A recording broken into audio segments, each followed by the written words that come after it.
कि जीवन में अनुशासन की बात बहुत होती है, शारीरिक अनुशासन की बात भी होती है, लेकिन शरीर में एक ऐसा पार्ट है नेत्र जिससे पूरा जीवन दिखता है, पूरी दुनिया दिखती है, लेकिन उसका भी एक नेत्र अनुशासन होता है मेरे ख्याल से। डॉक्टर साहब, आप ये बताने की कृपा करेंगे कि नेत्र अनुशासन नाम की भी कोई चीज़ होती है या ऐसा कुछ करना चाहिए?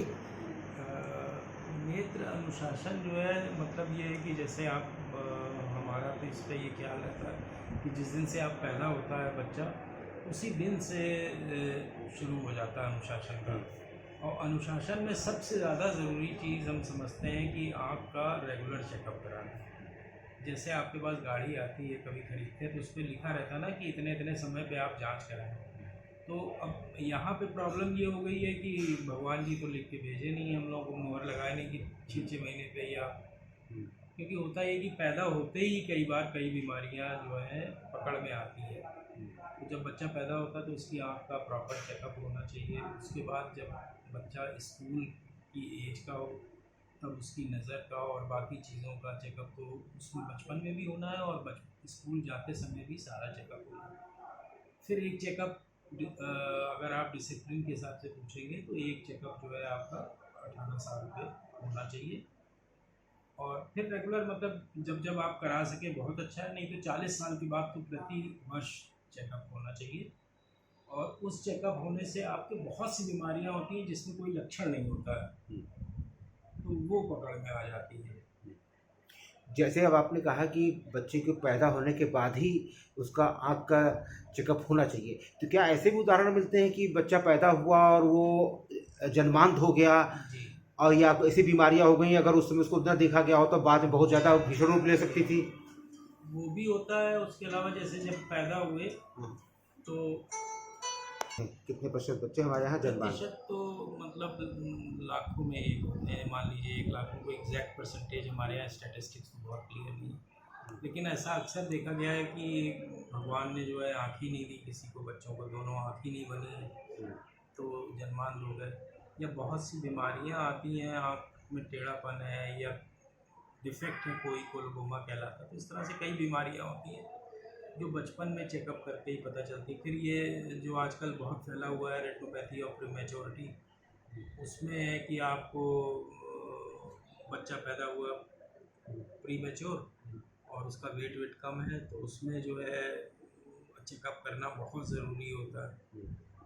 तो और बचपन में ग्लोकोमा भी होता है, बचपन में मोतियाबिंद भी होता है। तो इस तरह से बहुत सी बीमारियां हैं जो पैदा होने के तुरंत बाद भी हो सकती हैं या 4-6 महीने में हो सकती हैं, उसकी जांच हो जाना बहुत ज़रूरी होता है।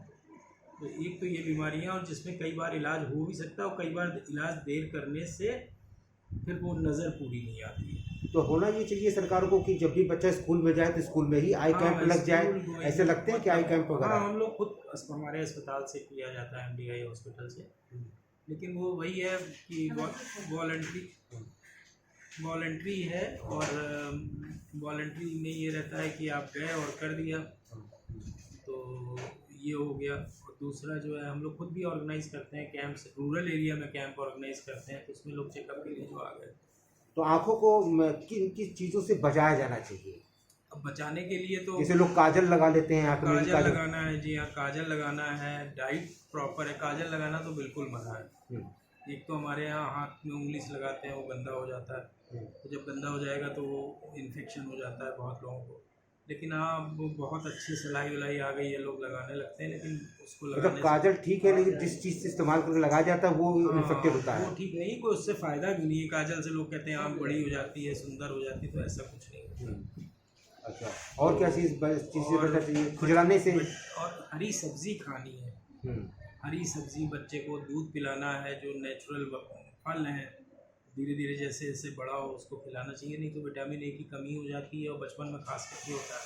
ये यंग एज में जैसे बच्चे पढ़ने लगते हैं, हाँ। और आजकल कंप्यूटर पे पढ़ रहे हैं, लैपटॉप पे पढ़ रहे हैं, ऐसे में क्या प्रिकॉशन रखना चाहिए कि आँख उनकी स्वस्थ रहे? तो जो कंप्यूटर पे जैसे लोग देख रहे हैं तो उसमें जो है आजकल तो बहुत करना पड़ रहा है सबको। हम अब मतलब बच्चों को ही नहीं, बड़ों को भी। आप भी देखिए मोबाइल लेके ही काम कर रहे हैं, हम भी मोबाइल लेके करते हैं, कंप्यूटर रखा है, कंप्यूटर पे करते रहते हैं। तो उससे स्क्रीन टाइम कहलाता है एक, जिसका मतलब ये कि आप कितनी देर स्क्रीन पे चिपके रहते हैं। जब आप स्क्रीन पे देखते हैं तो आपकी पलक जो है वो झपकती नहीं है, तो उससे ड्राइनेस होने लगती है और स्ट्रेन पड़ता है बहुत ज़्यादा। तो कहते ही हैं कि आप मतलब अगर कंप्यूटर बहुत यूज़ कर रहे हैं तो एक तो लुब्रिकेटिंग ड्रॉप्स होती हैं और दूसरा हर 20 मिनट के बाद रेस्ट चाहिए आपको। कुछ देर के लिए आपने स्क्रीन से आँख हटा ली, ये तो बहुत स्ट्रेन नहीं, जैसे आपने कहा कि हर 20 मिनट बाद रेस्ट है। हाँ। रेस्ट मीन्स आंख बंद करना आँख या बंद- क्लोज जो नहीं, डिस्टेंस देख आँख रहे को हैं। बंद करना, आँख से पलकों को झपकाना और आँख को धोना, जिससे उसमें ड्राइनेस जो है वो हट जाए। और जैसे हम लगातार नज़दीक से लैपटॉप पे देख रहे हैं तो हम शॉर्ट डिस्टेंस देख रहे हैं, क्या ये भी आता है कि रेस्ट समय हम कोई लॉन्ग डिस्टेंस की चीज़ों को देखें? बच्चों में खास करके ये हो गया है, कह रहे हैं कि ये जो लगातार नज़दीक देख रहे हैं तो इससे नंबर बढ़ रहा है। माइपिया का जो नंबर होता है वो लगातार नज़दीक देखने से आजकल ये रिसर्च आ रही है कि मतलब आउटडोर एक्टिविटीज़ होनी चाहिए जो कम होती जा रही हैं। भाई आप मोबाइल पे हैं, फिर कंप्यूटर पे हैं, फिर टीवी पे हैं और फिर खेल कूद रहे नहीं हैं, तो बाहर का जो आपका लॉन्ग डिस्टेंस है वो आप देख ही नहीं रहे, कमरे में बंद है। तो ये कारण है जिसकी वजह से प्रॉब्लम होती है। और कोई विशेष दवा भी खाते रहना चाहिए समय समय पर? दवा खाने की ज़रूरत नहीं है, वो डॉक्टर पे छोड़ दीजिए। अगर ज़रूरत तो दवा तो कभी नहीं खानी चाहिए बिना डॉक्टर से पूछे। अच्छा। अपने आप दवा नहीं है, आप विटामिन ए की इंजेक्शन वगैरह लगा सकते हैं अगर कमी है तो, क्योंकि आपने इंजेक्शन दिया विटामिन ए का या किसी भी चीज़ का तो उसकी ओवरडोज हो जाती है, ओवरडोज से प्रॉब्लम होती है। ओके।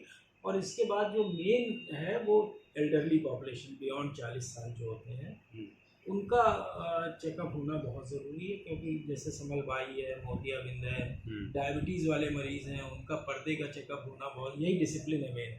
अच्छा। साल में एक बार आप अपनी आँख चेक कराइए। केवल चश्मा चेक कराना आँख चेक कराना नहीं है। आँख का चेक का मतलब होता है कि आँख के पर्दे की जांच होनी चाहिए, आँख को मशीनों से देखा जाना चाहिए, जिससे आपको बीमारी के बढ़ने के पहले ही आप पकड़ के उसका इलाज कर सकें। अच्छा, और खाने में क्या विशेष चीज़ खानी चाहिए हरी सब्जियों के अलावा? कोई नाम बता सकते हैं? खाने में जैसे आप फल हैं, फल में जो नेचुरल फ्रूट है, जो सीजनल फ्रूट है, आजकल जैसे आम मिल रहा, आम आँख के लिए बहुत अच्छा है, गाजर बहुत अच्छी है आँख के लिए, और हरी सब्जियां जितने प्रकार की हैं, हरे फल, पीले फल, ये जो है आपके, और दूध बहुत ज़रूरी है पीना। दूध पीते नहीं बच्चे आजकल के, तो दूध जो है पीना बहुत ज़रूरी है। क्या नॉनवेज भी में भी कोई ऐसा आइटम होता है खाया जाता है, या अंडा?